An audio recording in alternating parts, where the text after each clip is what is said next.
How's it going, guys? Welcome to the final part of this story about my worst dating fumble that happened quite recently as well.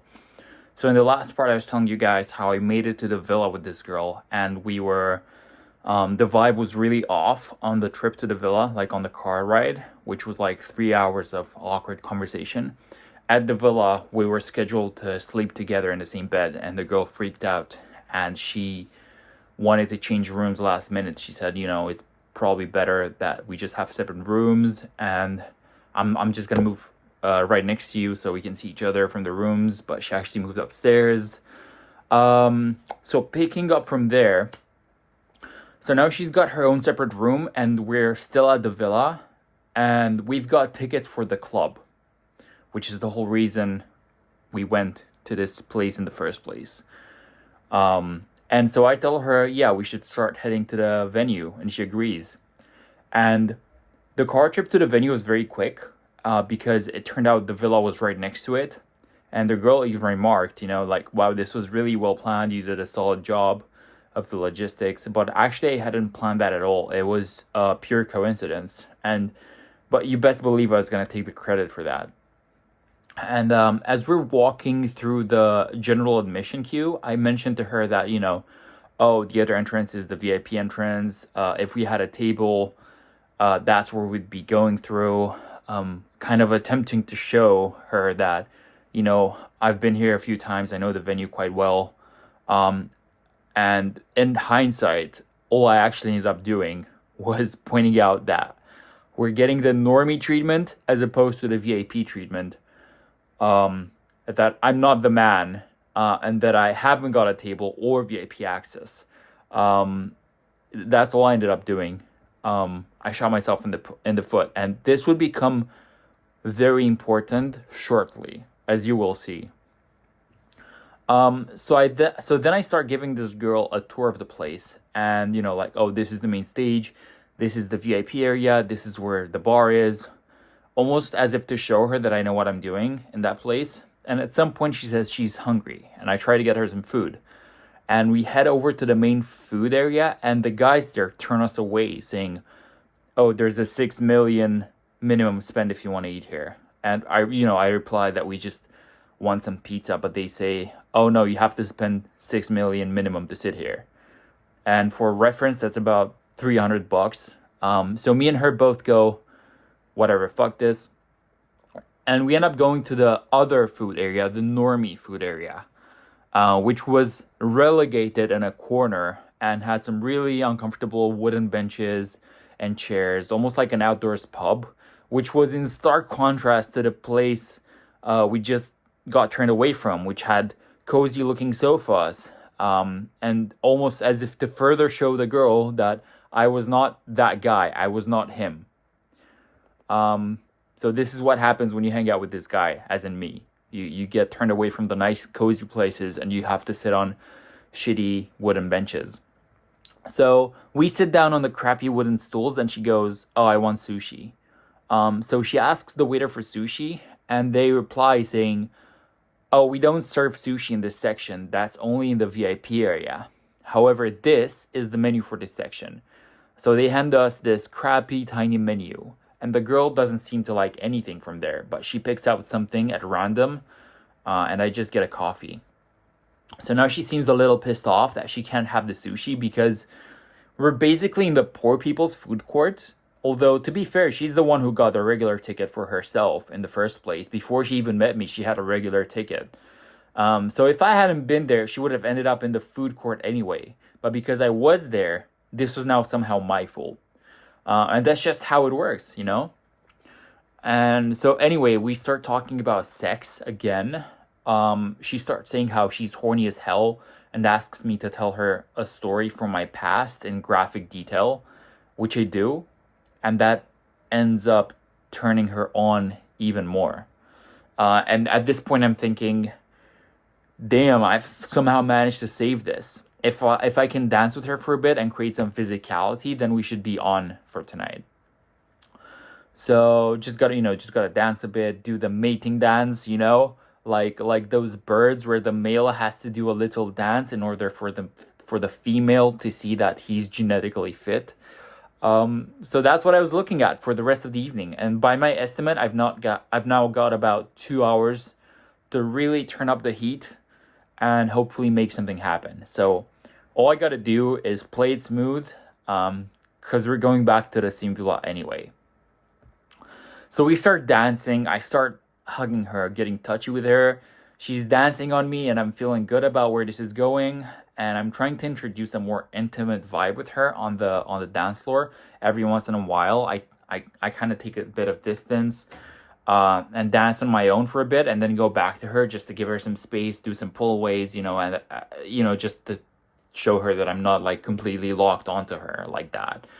And then at some point, she's like, "Yeah, maybe let's get a locker to leave our stuff in the locker."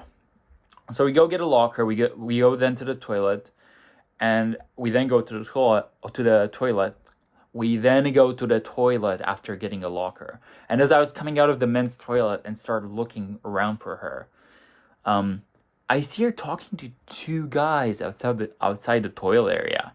And there's this shorter guy and the really tall, handsome guy. And the tall, handsome guy was all over her. Like, I did not like the body language between them two that I was seeing. He's leaning her against the wall as he's talking to her like that. And I could see what was going on from a mile away. And after all, I'd done something similar just the night before when I met this girl. And let me tell you, I did not like seeing it as a bystander being done on my girl. So I decided to act a bit entitled since I'm the one who brought this girl, who came here with this girl. She was gonna come anyway. I didn't bring her, but I came here with her. So I swoop in, give her an eye signal like, "Hey, let's go." And she sees the signal, but instead of just ditching the guys immediately, she decides to introduce me to them, bro. Crazy shit. So they both introduce themselves. I introduce myself. And I have a look at this tall dude from up close. He's this handsome guy with a crazy jawline and beautiful long hair, wearing all white, looking like a prince. And in my mind, I'm thinking, damn, this one's gonna be tough. And then the guys start talking to me, and they won't leave. They just keep talking. And it's 2 against 1 at this point, because there's 2 of them, there's only 1 of me. And they're probably thinking, "Oh, we can do this, we've got this guy cornered, we're gonna take his girl." So what they do, sneaky little fuckers, is they have the shorter guy that the girl wasn't interested in anyway. They have him start talking to me and keeping me busy. And out of social courtesy, I'm forced to engage with this guy in that conversation for a little while. So I don't seem like, weird or uncalibrated. And at this point, my blood's boiling because I do everything I can not to show it, but the whole time I'm looking out of the corner of my eye, and the tall guy is still talking to my girl, and I'm not liking the vibe that I see them having. And the girl was 100% into him. And it was painful to watch, I'm not gonna lie. And even harder to pretend that I'm cool with it and maintain a normal conversation with this other guy in front of me. All the while this was happening right beside me. At some point, though, I hear the tall guy say something to the shorter guy in their own language, because they're from the same country. And I see him starting to leave with my girl. And at this point, it's clear as day what's going on. If it wasn't already clear, it's clear now. It's like he was planning to get the shorter guy to keep me there, as he was gonna steal my girl away. So as my girl and this tall dude start leaving, I decided to show some minimal level of entitlement and assume that, wherever the fuck it is that they're going, I'm absolutely invited because that's my girl. What do you mean? So I follow along, and so does the shorter guy. He follows me along. And on the way up the stairs, I find an opening, and I find an opening where the girl had fallen like 2 steps behind, and I swoop in, and I approach her from behind, place my hand on her back, on her lower back, as if leading her into a dance, and I go, "Okay, let's go."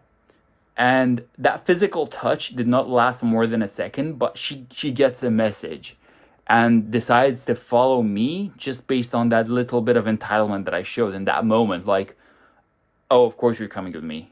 That was the vibe that I was giving off. And as we take some distance, she tells me, "Oh, they're just some guys I met in Ubud." And in my mind, I'm thinking, that's probably the guy she slept with when she told me she had a hookup a couple of nights ago.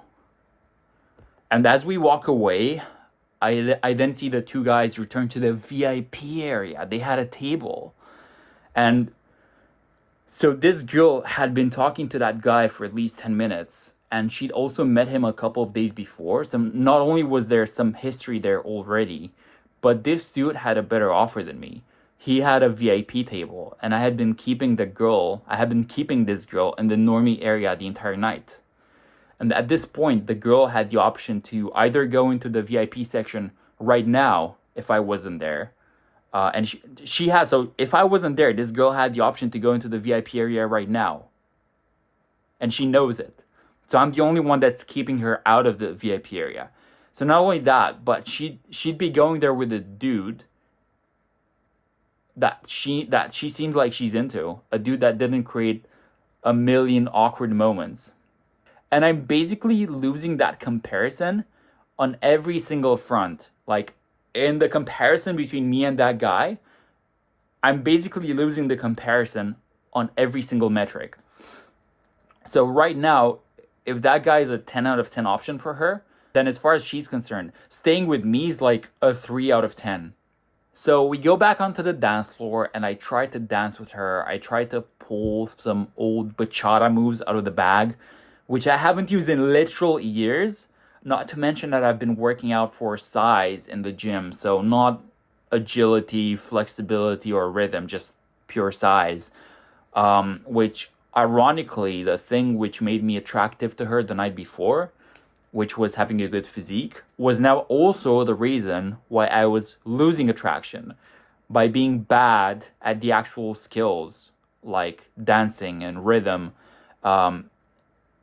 And if you want to be good at everything, well, I've been trying to do that my entire life. So far, I've found muscle size gives you the best return on investment when it comes to attraction. But don't try and dance in front of a girl if you've not been to salsa lessons in a while. It will not put you in a good light. So now she's kind of seen that I'm stiff. I'm kind of like a little bit stiff, and she's seen that I'm not a great dancer, which sucks because I used to be decent back in the day when I was training, and the snapshot of me that she's seeing right now in this moment is not looking so great. So there comes a point where we go to the ocean side, and she's starting to yawn, and she goes, "Yeah, I'm kind of tired. I kind of want to go home now. How are you feeling?" And I was picking up at that time. My mood and energy were finally starting to peak, and I was loving my life. So I say, "Yeah, I'm actually amazing right now, like 11 out of 10. What about you?" And she goes, "Yeah, I'm tired. I kind of want to go home right now."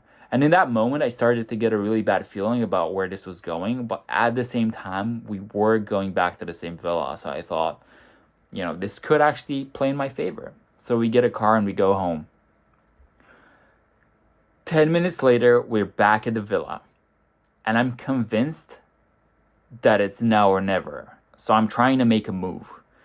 As we walk past the reception and towards her room, which was a different direction than my room, I say goodnight and try to kiss her. She dodges me and says, "Yeah, I'm gonna go to bed. See you tomorrow." I try to be a little bit persistent, and in an endearing way, I go, "No, come here." And I try to kiss her again. I then get a flashback to how even a few hours before, when we were dancing while we were getting up close and touching each other, she wouldn't allow me to kiss her even though I tried a bunch of times. I tried every trick in the book, like kissing her neck, biting her ear, all that good stuff that's meant to turn her on, but she wasn't responding to any of it, to the point where I had started to think that this girl had no erogenous zones, not for me anyways. So she'd been dodging the kiss the entire night already, and now I'm making one final attempt. We're right outside of her room, and I try to tell her to just give me a kiss. I'm not going to push for anything more. And she goes, "No, because I want to be in the right headspace for it when we do it." And in my head, I'm thinking, is she actually trying to convince me that if we're not gonna kiss right now, we're gonna have a whole bunch of sex tomorrow and the rest of the weekend? So I try once or twice more, and eventually I realize that there's no saving this. So I just say goodnight. I go to my room. I realize what went on.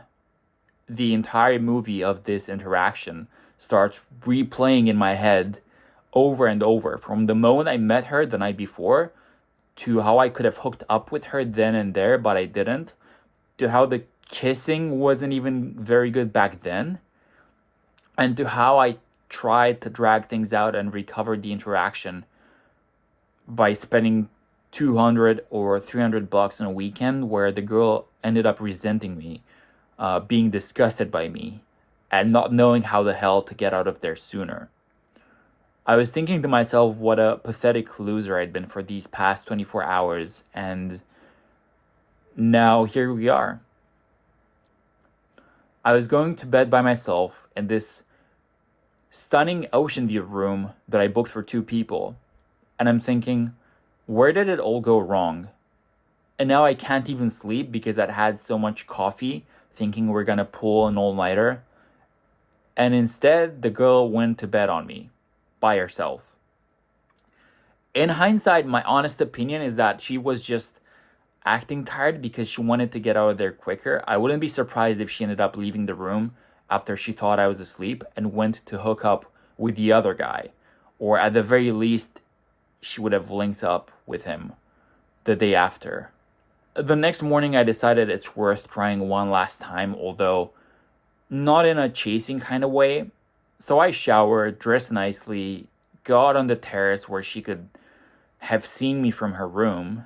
And I'm thinking maybe if she does see me and thinks I look nice, she might decide to reconsider. But I see no sign of her, and so I go back in.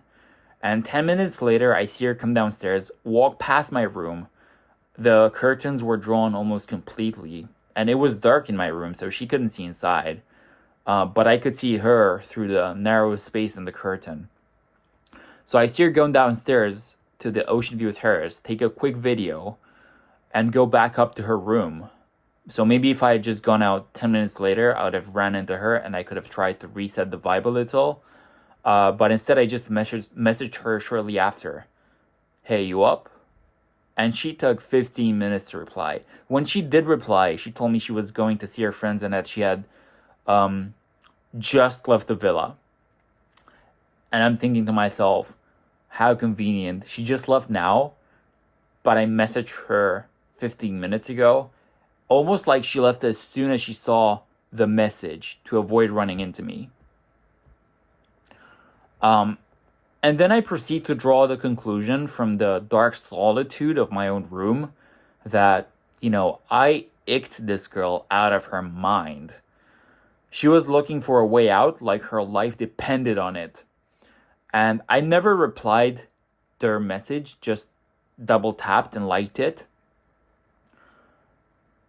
She might have taken that as a sign that I was pissed off with her because as I went out for the day, when I came back, her room was empty and her bags were all gone. I could see all this from my room as her lights were on and the curtains were open. And when I asked the receptionist, they told me that she had just checked out of her room earlier that day. The thing is, while I was out visiting during the day, I was posting IG stories of where I was, and she was watching those stories. So she must have seen that I was out for the day and decided it was safe to go back to the villa and pick up her bags. She'd finally had enough. She'd finally had enough. So she snuck out, took her bags and left. No goodbyes. The next morning, I woke up alone at the villa. Admired the godly, romantic ocean view that now seemed to be mocking me for my incompetence. With that thought, I packed my bags and headed off. There were no parting words, no farewells. The girl ran for the hills, and I got left with a funny story to tell. So I hope you guys enjoy that story, because I did not enjoy living it. And with that said, I hope to see you guys in the next video.